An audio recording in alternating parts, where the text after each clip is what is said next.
There's no feeling more intense than starting over. If you deleted your homework the day before it was due, as I have, or if you left your wallet at home and you have to go back after spending an hour in the commute. If you won some money at the casino and then put all your winnings on red but it came up black. If you got your best shirt dry cleaned before a wedding and then immediately dropped food on it. If you won an argument with a friend and then later discovered that they just returned to their original view. Starting over is harder than starting up. If you're not ready for that, like if you've already had a bad day, then what you're about to go through might be too much. Feel free to go away and come back. I'll be here. Alright, thanks for coming with me on this trip. I'll understand if you have to take a break at any point. Just find a safe place to stop and quit the game. And don't worry, I'll save your progress, always, even your mistakes. This game is a homage to a free game that came out in 2002, titled Sexy Hiking. The author of that game was Jazuo, a mysterious Czech designer who was known at the time as the father of B games. And B games are rough assemblages of found objects. Designers slap them together very quickly and freely, and they're often too rough and unfriendly to gain much of a following. They're built more for the joy of building them than as polished products. In a certain way, Sexy Hiking is the perfect embodiment of a B game. It's built almost entirely out of found and recycled parts, and it's one of the most unusual and unfriendly games of its time. In it, your task is simply to drag yourself up a mountain with a hammer. And that act of climbing, in the digital world or in real life, has certain essential properties that give the game its flavor. No amount of forward progress is guaranteed. Some cliffs are too sheer or too slippery, and the player is constantly, unremittingly in danger of falling and losing everything. Anyway, when you start Sexy Hiking, you're standing next to this dead tree that blocks the way to the entire rest of the game. It might take you an hour to get over that tree, and a lot of people never got past it. You prod and you poke at it, exploring the limits of your reach and your strength, trying to find a way up and over. And there's a sense of truth in that lack of compromise. Most obstacles in video game worlds are fake. You can be completely confident in your ability to get through them once you have the correct method or the correct equipment or just by spending enough time. In that sense, every pixelated obstacle in Sexy Hiking is real. The obstacles in Sexy Hiking are unyielding, and that makes the game uniquely frustrating. But I'm not sure Jazuo intended to make a frustrating game. The frustration is just essential to the act of climbing, and it's authentic to the process of building a game about climbing. A funny thing happened to me as I was building this mountain. I'd have an idea for a new obstacle, and I'd build it, test it, and it would usually turn out to be unreasonably hard. But I couldn't bring myself to make it easier. It already felt like my inability to get past the new obstacle was my fault, as a player rather than as a builder. Imaginary mountains build themselves from our efforts to climb them, and it's our repeated attempts to reach the summit that turns those mountains into something real. When you're building a video game world, you're building with ideas, and that can be like working with quickset cement. You mold your ideas into a certain shape that can be played with, and in the process of playing with them, they begin to harden and set until they're immutable, like rock. And at that point, you can't change the world. Not without breaking it into pieces and starting fresh with new ideas.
For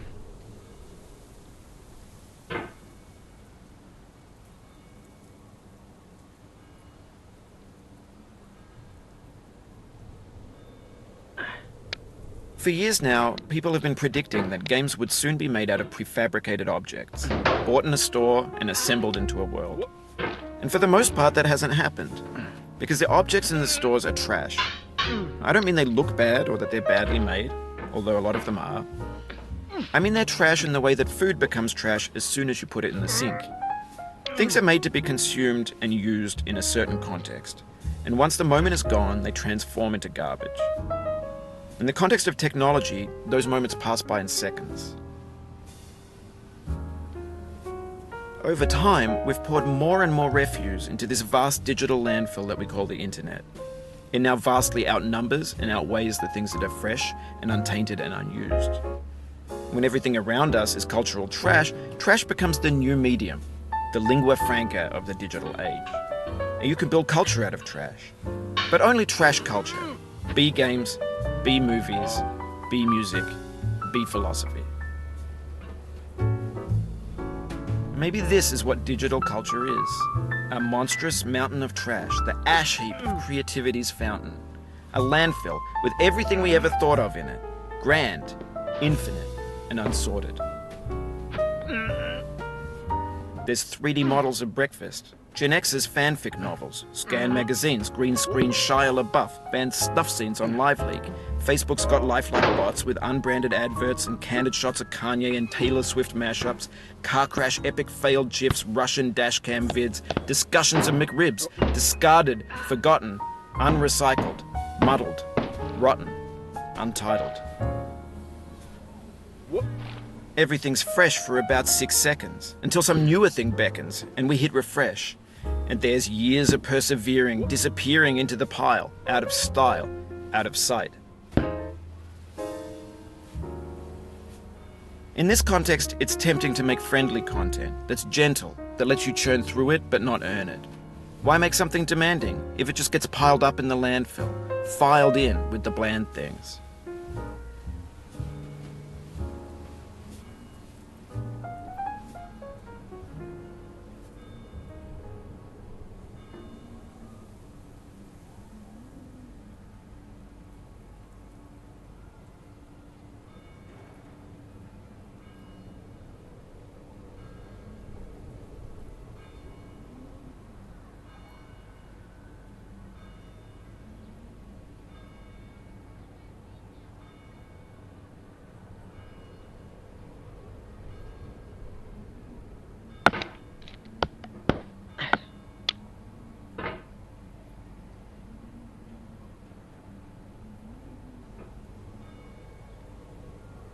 When games were new, they wanted a lot from you.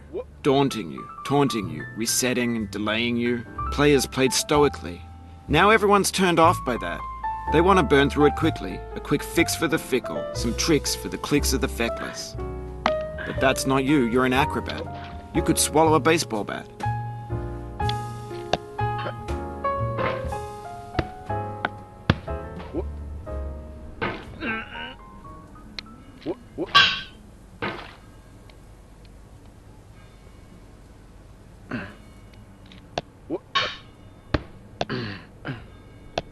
Now I know, most likely you're watching this on YouTube or Twitch, while some dude with 10 million views does it for you, like a baby bird being fed chewed up food.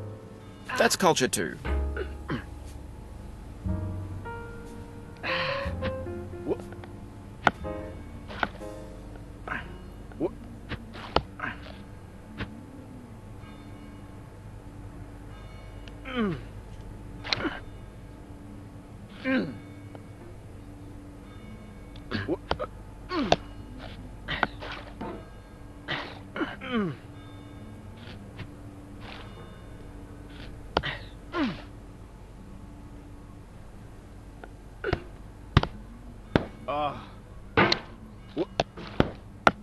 Oh, you just lost a lot of progress.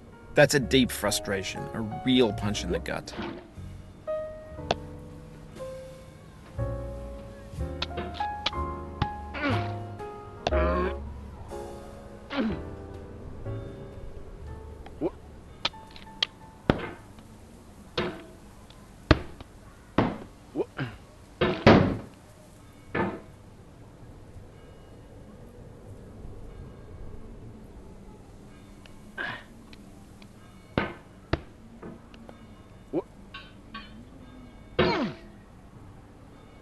What? Oh.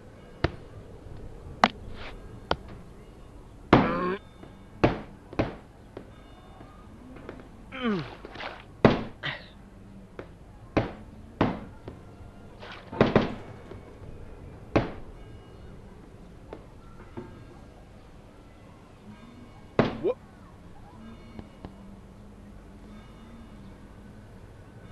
What?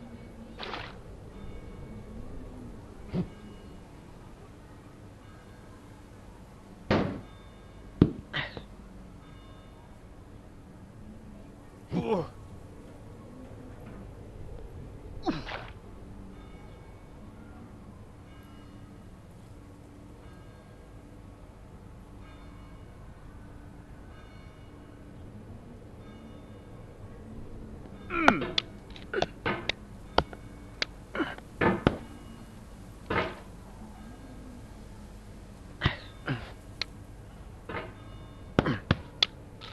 What?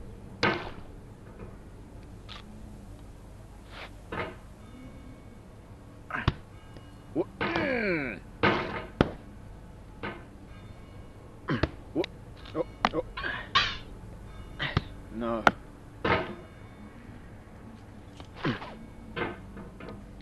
What?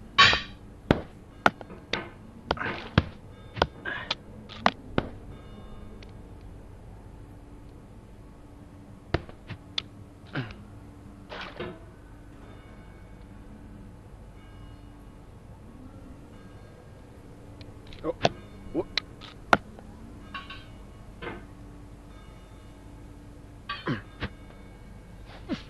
Oh.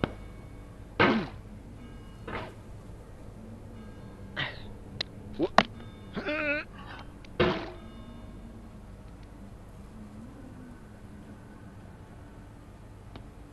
What? What?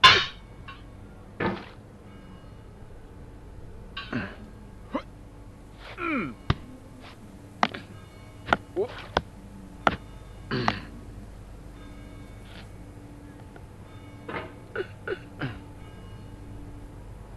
What? What?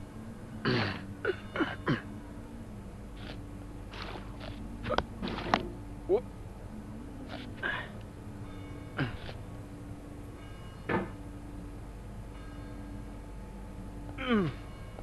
But on the off chance that you're playing this, what I'm saying is, trash is disposable, but maybe it doesn't have to be approachable. What's the feeling like? Are you stressed? I guess you don't hate it if you got this far. Feeling frustrated? It's underrated.